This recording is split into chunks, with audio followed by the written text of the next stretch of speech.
Undisciplined lights shone through the night, instructed by the tireless precision of the squads of traffic lights, turning red to green, green to red, commanding voids with indifferent authority. For the night outside had not changed, with the whole history of night bound up in it, had not become better nor worse.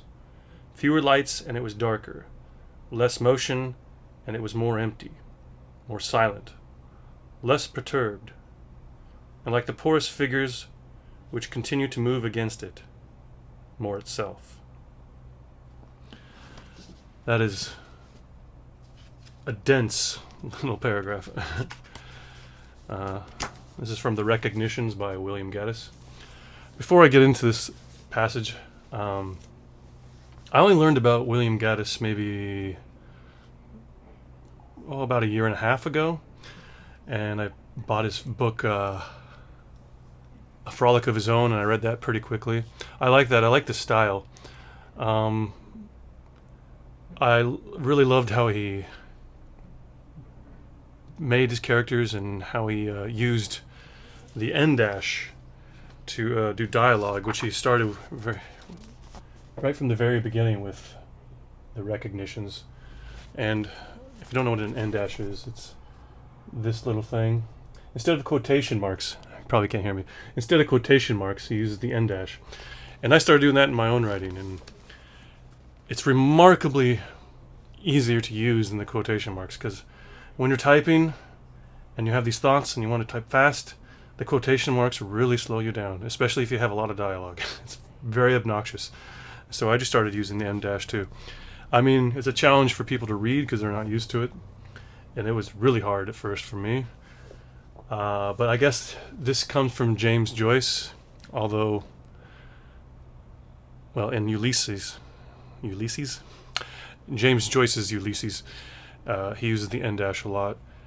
And from interviews and the things I've read about William Gaddis since I first learned about him, he was not inspired by James Joyce, and he actually got the en dash from other writers, especially in, I think, Germany or something like that. And I like it. I love it. So I am never going back to quotation marks, despite how much it might perturb, to use a word here, my potential readers. Anyhow, The Recognitions was the second book of his I read, and it's thick. It's thick, and it's famous for, first of all, for being completely a cult classic before it became recognized as genius. And this was his first book. It was his first book. And it wasn't 20 years, it was another 20 years, until he until he published his second book, J.R., in which his style completely changed to what it would be for the rest of his career. In this book, I love this style the most. This is my favorite book. After I read it again. And if you read it, that's insane, right? To read it back to back twice. But I did. I guess it's about 930 pages. And in fact, after I read it, I tried to start JR, and I got like 100 pages into that. And I said, hell with this. I mean, I like JR. I've been reading it recently, but I said, I'm going to read The Recognitions again. And I did. And the second time, I understood what was going on. The first time, I understood things, but there was times when I'm like, who is speaking? What is going on right now? I have no idea who this character is, how they fit into this story. And on a second read, it made more sense. And to be honest, I'm looking forward to the third read of this. It is my favorite book. I've never read a book back to back that wasn't, Dr. Seuss or something. And this one got me. It does have some of his later style, especially with the dialogue being just pages of the dialogue is never attributed. You just have to know the character from the voice. And that's hard. I mean, you have to really focus on what is going on in the book and who's speaking, and keep track of all the characters and all their plot lines and all their backstories and how they fit into this and that and with what other characters. And there's a lot of characters. And another thing about this book is, if you read it, the main protagonist, essentially, he just loses his name like 200 pages into the book, and from there, who is it? Who are they talking about? That's what is really confusing, because they'll talk about the main character, other characters will, and you have no idea who they're talking about. Sometimes you're like, is this supposed to be about the main character? Because I'm really confused. Wyatt is his name, by the way, and he's a painter, and he just basically loses his identity, and that's because he is filled with guilt for not following basically in his father's footsteps and becoming a reverend. Again, that's after 2 reads, and I'm kind of confused. But the reason I like this book so much is not just because it's so complex and dense and hard to read, and I love that, but also because what it's about. I only started really getting serious about my writing a few years ago, and I'd have all this anxiety about what I was writing, and is this just a regurgitation of everything that's ever been done before? And this book just pretty much says everything is a regurgitation. There is no there is no true creativity. I mean, I would not quite that extreme. It says it's extremely hard, basically, to achieve something completely fresh and new, and that's just true. I think that's just true about life. And if you've read some more of Gaddis's books, you start to realize he has this anxiety throughout. I mean, in A Frolic of His Own, it's essentially about a play that this guy writes, and it's just a total ripoff of Plato or Aristotle or something like that. And the first time I read that book, I hadn't gotten to the part where it talks about that. And I'm reading the play that's in the book, the play's in the book, and I'm like, I've read this before. This is like a dialogue, one of Plato's dialogues or something. I'm like, I know this philosophy. And it's not because I just know Plato like the back of my hand. I was actually reading Plato like maybe a month before. And like, I'm reading this play in the book. I'm like, this is a total ripoff. What the hell is this? And then, well, that book is about plagiarism. And this book is about originality. Is it even possible? So it's something that haunted William Gaddis' entire career. But for me, it was just like this aha moment, like, oh, it doesn't matter. Just do what you want. Go rip off people. Go rip off your favorite artists. And I started stealing things from other authors. Not like their ideas, but their technique, some of their like stylish moments. I would just take that and make it my own and change it into what I'm doing. I mean, and I played guitar for a decade, and I realized this playing guitar, like, I intuited it. It was just intuition. I never thought about it. I just would learn what this guitar player did, and then just do something like that in my own songs. And I never made the correlation between that and writing. Like, it's the same thing. And this book is about painting, and it goes into how every painter is a complete ripoff of other painters. And right after I read this book the second time, I had a trip to Spain and to Madrid, Barcelona, and Paris. And in Madrid, I went to the museums there, and I went to the Louvre, of course, in Paris. And there are rooms full of just identical paintings from the masters, the very best, from hundreds of years ago. This book wasn't lying. Everything is just a ripoff of everything else. And this is a big, long way of getting into this short paragraph I read, but this paragraph sums up that thing too. I mean, another thing I learned from reading this book twice is, like, how to use the subtext to write. The subtext just, it appears in different ways and different motives and motifs and in different ways through different characters, and this is the same. I mean, the history of the night is just repeating itself tonight in this passage. It's here again. So anyways, this is from page 630. It's at the very beginning of, I don't know, chapter 8 of part, I don't even know, part probably 4 or something, who knows. It's hard to say. It's a long book. And it's the very beginning paragraph that's not a quote. And it's just, it's so dense. I had to read it like 4 times the first time I read this to like figure out what the hell I was talking about. So let's get into it. Undisciplined lights. This is metonymy, right? I mean, it's hard to metonymy is like representing something else by something attributed with it, and this is really dense and hard to parse because it's not just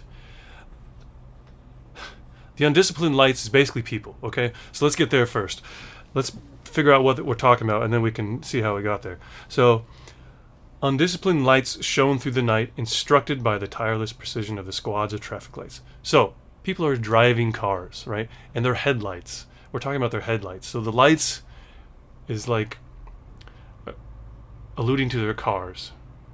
And the undisciplined part is how people drive, right? If it wasn't for the traffic lights, people would just be crazy on the road. And I mean, I'm assuming that's why traffic lights were invented, because people were crazy on the road. And it's talking about that, right? And this book is set in New York for most of it, and New York City. And you can imagine like driving through New York City in the 50s, the 1950s, and just how traffic would have been different. I mean, the giant cars, right? 1950s, the cars were huge, just big, giant steel contraptions, and people would just probably drive recklessly. They were always drinking, always smoking and driving. There was no laws against that. Undisciplined lights, these people, shone through the night, instructed by the tireless precision, right? Lights on a timer, traffic lights on a timer, are precise. They go from this point in time to that point in time because whoever studies traffic, whoa, my screen went blank there. Okay. Whoever studies traffic, they put out those strips across the road and it like counts the cars and how many cars come to this traffic light at this time of day and stuff like that. They gather all this data and then they decide when the traffic light should turn red and green, right?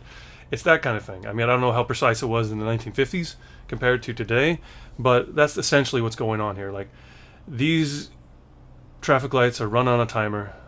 It's following the perfect rhythm of science, and that is forcing discipline on these undisciplined people in the way they drive, right? You are required to follow the laws and obey the red to green, the green to red. Okay? Commanding voids with indifferent authority, right? Indifference means you don't care one way or another about what it is that's going on. And so the traffic lights are what have authority over the people, over the cars driving. And they command voids. What the hell does that mean, right? So when you come to a traffic light and you have to stop and the light's on a timer and there's nobody else going the other direction, sometimes for minutes at a time if you're at a giant traffic light like in the middle of the night, and you're still stuck there at the red just waiting. Nothing's going on. There's a void, right? Especially at night. It's commanding a void in the passage of traffic. And I don't know, that's just interesting to me. So let's just read that one more time, since now we know what we're talking about. Undisciplined lights shone through the night, instructed by the tireless precision of the squads of traffic lights, turning red to green, green to red, commanding voids with indifferent authority, colon. That is, I mean, let's just break it down a little bit. Lights. This is the subject. We'll just put that in yellow. Shown. This is the verb, right? Through the night.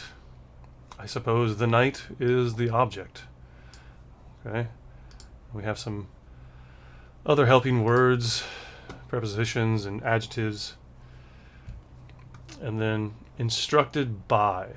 Now we have this like passive voice at the end, tagged on to the end of the phrase here, the clause. Instructed by the tireless precision of the squads of traffic lights. Well, it's not quite passive because it does give you a subject. It's the traffic lights that are instructing. But it's a reversal, right? Passive voice kind of reverses the subject verb object order of a sentence. And so traffic lights instruct the undisciplined lights, and it turns the lights into objects instead of the subject. I mean, that's how these sentences work. I like talking about sentences. I don't know. It just intrigues me. I'm really interested in like the precision of a sentence. Turning red to green, green to red. This is that like a reversal of the word order. It's very poetic. It just has a nice rhythm to it. Red to green, green to red. Turning red to green, green to red. And it emphasizes the fact that this is always going on and on. I mean, you could probably go red to green, green to red, red to green, green to red. It could go on forever. But, you know, that repetition there and that reversal of the repetition, it's just... For a first book, it's perfect. But speaking of the fact that this is Gaddis' first book, it is just filled with everything he could think of. He was in my mind, he was probably trying to write the greatest novel ever written.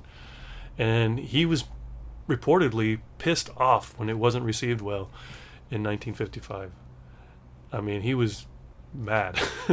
And it took 20 years for him to publish another book. And the style completely changed. But it reads like a guy who's trying to write the best novel ever, and he just puts everything into it. And even though it can be just a total mess at times, it's just the most awesome mess. It's incredible. After the repetition, red to green, green to red, commanding voids with indifferent authority. Okay, and these words like authority, precise, tireless, instruct, discipline, right? All of these words are very associated. They're very synonymic. Synonyms. How would you say that in adjective? I want to look that up. What is synonym? What's the adjective form of synonym? What is the adjective form of synonym? Here I go, being wild and crazy. Adjective form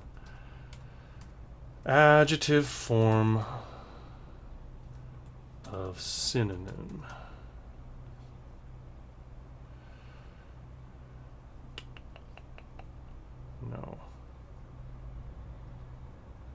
No, this is not helping me.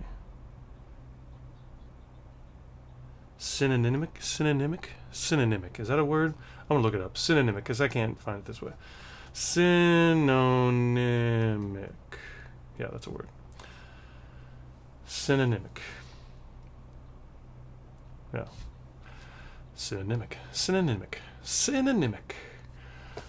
All right. I mean, it's a word you know exists, but you never said before out loud. Synonymic. All these synonymic qualities of authority, precise, instruct, discipline, precision, tireless. Squads. Police squads, right? They're like police squads. They have this authority. Commanding. It's just filled with this, isn't it? It's first clause, this first sentence, essentially. It is a sentence because the colon here is acting as a full stop, period, and a colon. A colon does end a sentence when it's used like this. It's just filled with that. All of these qualities. For the night outside had not changed. So what does the colon do? What is it? It's telling you that all this information I'm giving you is essentially modifying what comes next. It is adding information to what comes next. I want you, it's framing. It's framing the next sentence. Okay? And this paragraph is a frame for the chapter. It's setting a scene for what goes on in the chapter and the characters involved and how you're supposed to think about them metaphorically. It creates an image. The point is the image. And from the image, you're supposed to gather the metaphorical implications, and that affects how you're supposed to interpret what's going on between the characters in this particular chapter. I mean, that's supposed to be the author's point. You might not parse it or figure that out, but I guess that's a good point I want to make about writing, right? And reading, really. When you read, you should think about it this way when you read literature. Think about the opening paragraph or the opening sentence of things you read. It's very, I mean, this is important. It's supposed to frame what you read next, and you're supposed to interpret what you read next with that with that frame. So do that. Do that. And if you can't figure it out the first time, go back and read it again. Anyway, a digression. For the night outside. So all of that thing about authority and precision and telling these undisciplined people how to exist on the roads is going to modify and frame the next sentence. For the night outside had not changed. Okay, it begins with a dependent clause. The conjunction here the for acts like a subordinating conjunction in this particular sentence. It's not a coordinating conjunction like it usually is. It's a subordinating conjunction, like because or since or although. These are subordinating conjunctions. They attach themselves to dependent clauses that have to add information to independent clauses. So for the night outside had not changed, comma, perfect grammar, right? There's always a comma after the dependent clause if it begins the sentence. With the whole history of night bound up in it, had not become better nor worse. What? That is the main clause of the sentence, and it's insane. It's insane. Okay. How this grammar is so complex. This takes dependent and independent clauses and turns them on their head, because there is a verb here, right, that goes with a subject. I mean, it's nuts. Had not changed. That's the past perfect, and the had is the verb that you use in the perfect tenses: have, has, had, having, those things. Had not changed. Change is the verb, and it's the past tense because it's ed, and then the perfect also in the past means it's past perfect. So past had not changed, had changed, whatever. Past perfect. For the night outside had not changed.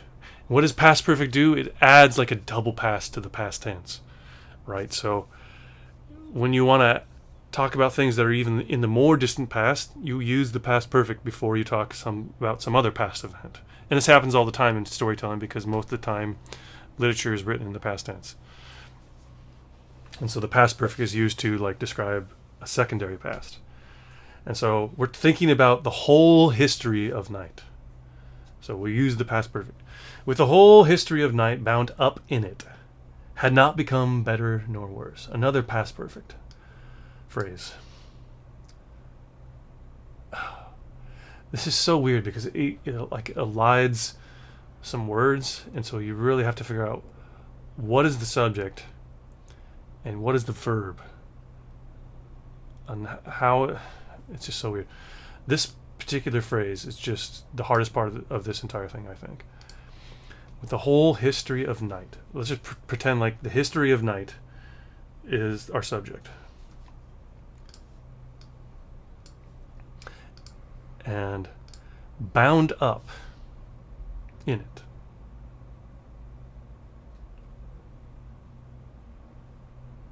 What is it? I still don't know. Okay. Its antecedent is today's night. Today's night in the present for the night outside, right? For the night outside. Oh man. Jesus. Okay. So this is the subject of the dependent clause. Had not changed. It hasn't changed, I guess, all night at the point of time when we're thinking about the cars driving.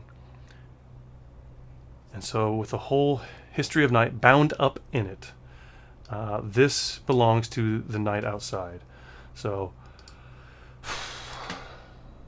the night outside. Tonight.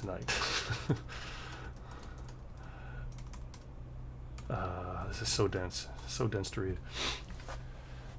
Okay.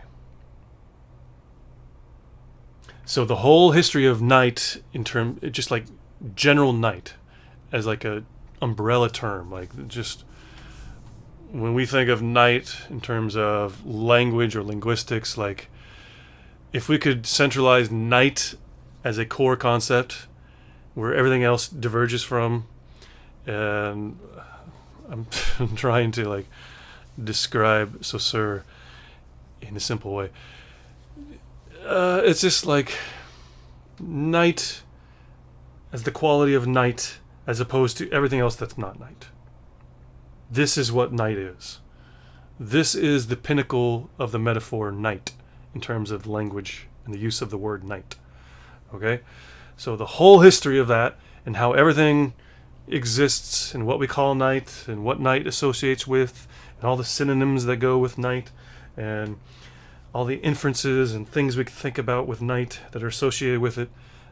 All of that is bound up in today's night, tonight, the outside right now, tonight, the night outside, and how it hasn't changed. I guess it's just been an ongoing night where the cars just keep coming and going. Okay. I think we're there, right? Because this phrase, with the whole history of night bound up in it, is essentially the subject of the sentence, the entire subject. And then this is the verb of the independent clause, believe it or not. Even though we have all these other verbs going on, this bound up in it, oh man, this is so dense, isn't it? There's like, it's juicy. This is the object, right? So that should be our blue color. Okay, so bound should be our green color to keep the verb. But this whole thing here, this entire thing here, is the subject of this independent clause that I have underlined, and this is the verb of that. So I guess you call this the predicate phrase, right, or something like that.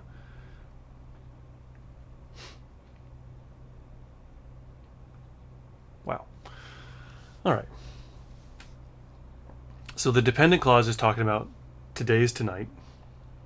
Outside, it hasn't changed all day since night came. And the whole history of night is bound up in it. Like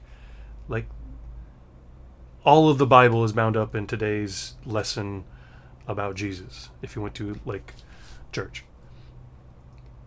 All of that is bound up in the night. And has not become better nor worse. It's just indifferent, right? It's indifferent. Whatever. It's whatever. It's wishy-washy. It's not better. It's not worse. Fewer lights, and it was darker. What are the lights?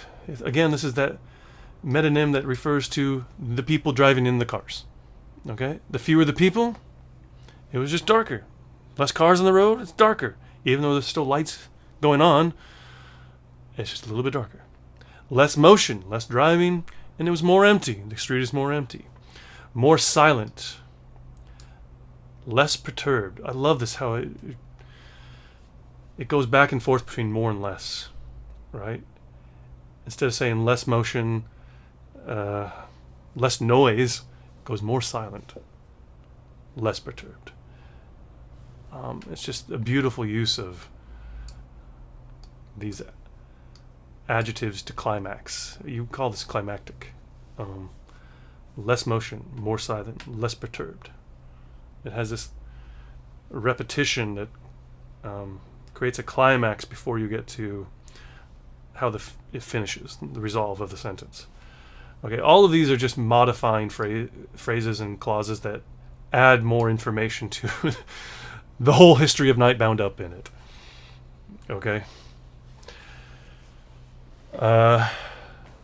Fewer lights and it was less darker. Less motion and it was more empty. More silent, less perturbed. See, that is nuts. Because essentially the thing that's going on here is fewer, less. This phrase here and this phrase here, they're essentially structured in the same way, right? Fewer lights and it was darker. Less motion and it was more empty. There's a parallelism. But instead of going more silent and it was less perturbed, which is what it should be if we're continuing the parallelism, more silent and less perturbed, he just cuts out and it was more. And it just goes more silent, less perturbed. It's crazy, but it creates this beautiful rhythm. And like porous figures which continue to move against it more itself. Okay, so we got through that.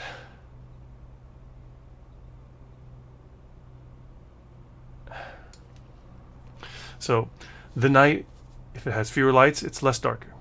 The night, if it has less motion, it's more empty. And the night, if it's more silent, it's less perturbed. It's less grumpy. Finally, we have